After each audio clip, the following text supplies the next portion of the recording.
Wer ist eigentlich Hermes? Eine Reise zu Tod, Atlantis und der Einweihung des Magiers. Es gibt Figuren, die tauchen immer wieder auf, unter unterschiedlichen Namen, in verschiedenen Kulturen, und doch tragen sie eine erstaunlich ähnliche Essenz. The path is now clear. Hermes ist eine solche Figur. Die meisten kennen ihn als den griechischen Gott der Götterboten, schnell, listig, ein Grenzgänger zwischen den Welten. Doch wenn man beginnt, tiefer zu schauen, öffnet sich hinter diesem Namen etwas noch Größeres. Eine Spur, die sich durch die gesamte Geschichte unserer Zivilisation zieht. Hermes, der Gott zwischen den Welten. Im antiken Griechenland war Hermes der Gott der Magie, der Sprache, des Wissens und der Übergänge. Er war nicht nur ein Bote, er war ein Vermittler zwischen Göttern und Menschen, zwischen Leben und Tod, zwischen Bewusstsein und Unterbewusstsein. Die Römer nannten ihn Merkur, doch auch das war nur eine weitere Übersetzung derselben Kraft. Denn schon die Griechen wussten, sie hatten dieses Wissen nicht selbst erfunden. Viele ihrer Philosophen und Priester reisten nach Ägypten, in die Tempel einer deutlich älteren Hochkultur. Und genau dort begegnen wir ihm wieder. Tod, der Schreiber der Götter. Im alten Ägypten erscheint Hermes unter einem anderen Namen, Tod, auch bekannt als Djehuti. Er galt als Gott der Weisheit, Hüter der Schrift, Meister der kosmischen Ordnung. Tod war derjenige, der das Wissen über die Struktur des Universums bewahrte und weitergab. Tod lehrte und verkörperte die Fähigkeit, über Tausende von Jahren in einem gesunden und frischen Körper zu verweilen.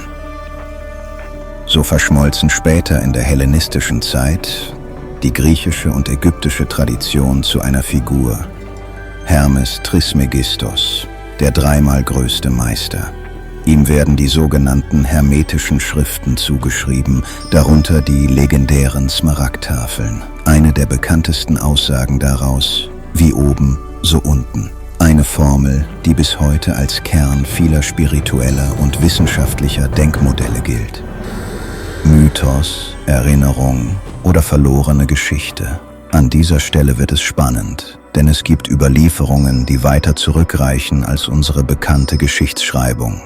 Sie sprechen von einer Zivilisation vor unserer Zeit, oft verbunden mit dem Namen Atlantis.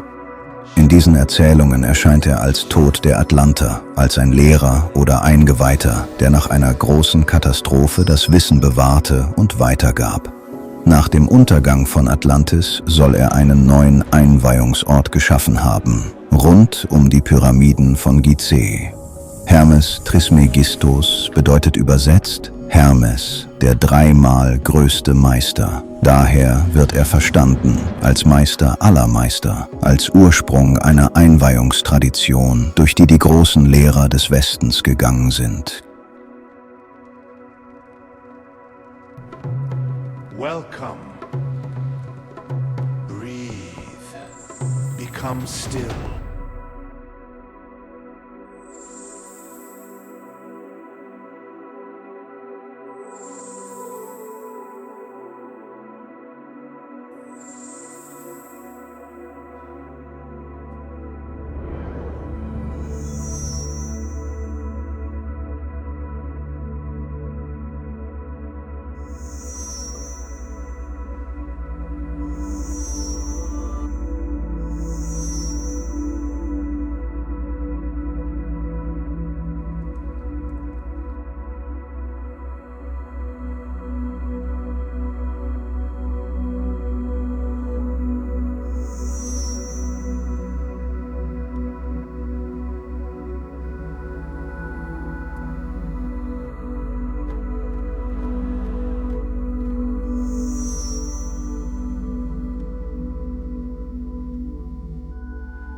Der Weg des Magiers. Wenn wir dieser Spur weiter folgen, führt sie uns nicht nur in Mythen oder Geschichte. Sie führt uns in ein System, das bis heute existiert, oft übersehen, manchmal missverstanden und doch von erstaunlicher Präzision, den Tarot. Die 22 großen Arkana sind nicht nur Karten, sie beschreiben einen Einweihungsweg. Einen Weg, dessen Ursprung in den Mysterienlehren des alten Ägyptens liegt, in den Lehren von Tod. You may enter. Die 22 Archetypen der großen Arkana beschreiben den Weg des Initianten. The lovers. Nicht nur symbolisch oder als abstrakte Entsprechung, sondern als gelebte Erfahrung im Alltag. Just like that. That didn't look too bad.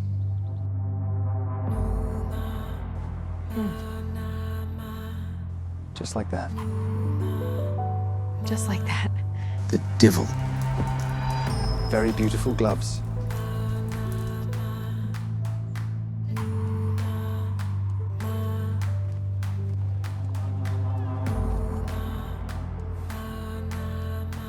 Very elegant. These are very popular at the moment.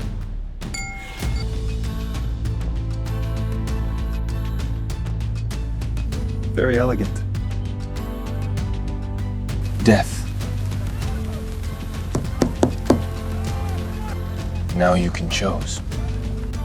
Be yourself, or become what others need you to be. Thank you.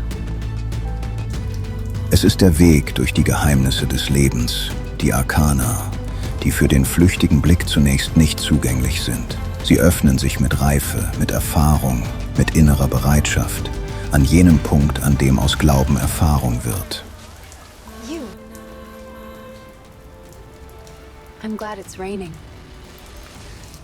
Me too.